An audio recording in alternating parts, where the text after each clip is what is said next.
क्या आपने कभी कोई ऐसी चीज पाई जो आपकी जिंदगी बदल सकती थी? 10 साला जियान के साथ भी ऐसा ही कुछ हुआ। स्कूल से घर जाते हुए पार्क के एक पुराने बेंच के नीचे उसे एक चमड़े का बटवा पड़ा हुआ मिला। इर्द गिर्द कोई नहीं था, बस खामोश दरख्त और गिरते हुए पत्ते थे। जियान ने झुककर उसे उठा लिया। जियान ने धड़कते दिल के साथ बटवा खोला।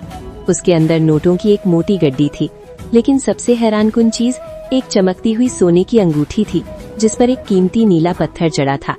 इतनी दौलत देखकर जियान की आंखें खुली की खुली रह गईं। उसे लगा जैसे उसकी तमाम परेशानियां खत्म हो सकती हैं। अचानक जियान को अपनी अम्मी की कही हुई बात याद आई, बेटा, अल्लाह सब देख रहा है और अमानत में खियानत करना मोमिन का शेवा नहीं। उसने आसमान की तरफ देखा और एक गहरा सांस लिया। उसने फैसला कर लिया था कि वो इस बटवे के असल मालिक को ढूंढ कर रहेगा। जियान करीब के बाजार की तरफ भागा। वो हर दुकानदार और गुजरने वाले से पूछ रहा था कि क्या किसी का बटवा गिरा है। शाम होने को थी और सूरज ढल रहा था, लेकिन जियान ने हिम्मत नहीं हारी।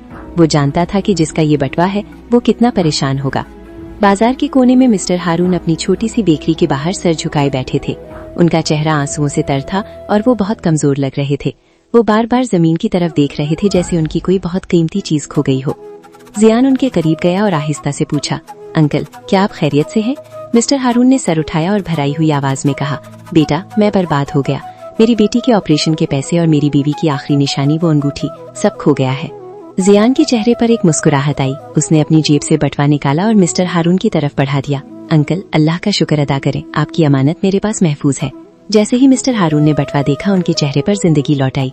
मिस्टर हारून ने कपकपाते हाथों से बटवा खोला और वो नीली अंगूठी निकाली। उन्होंने उसे चूमा और जियान को गले लगा लिया। तुम फरिश्ते हो बेटा, अगर आज ये ना मिलता तो मेरी बेटी का इलाज ना हो पाता। तुमने मुझे एक नई जिंदगी दी है। मिस्टर हारून ने जियान को बहुत सी दुआएं दी और मिठाई का एक बड़ा डब्बा तोहफे में दिया। जियान जब घर पहुंचा तो उसका दिल सुकून से भरा हुआ था। उसने सीख लिया था कि सच्ची खुशी दौलत में नहीं बल्कि ईमानदारी और दूसरों की मदद करने में है। प्यारे दोस्तों, क्या आप भी जियान की तरह ईमानदारी का रास्ता अपनाएंगे? याद रखिए, अल्लाह हमेशा सच बोलने वालों के साथ होता है। अगर आपको ये कहानी पसंद आई तो इसे लाइक करें और मजीद ऐसी इस्लामी कहानियों के लिए हमारे चैनल को सब्सक्राइब करें। कमेंट में अल्हम्दुलिल्लाह जरूर लिखें।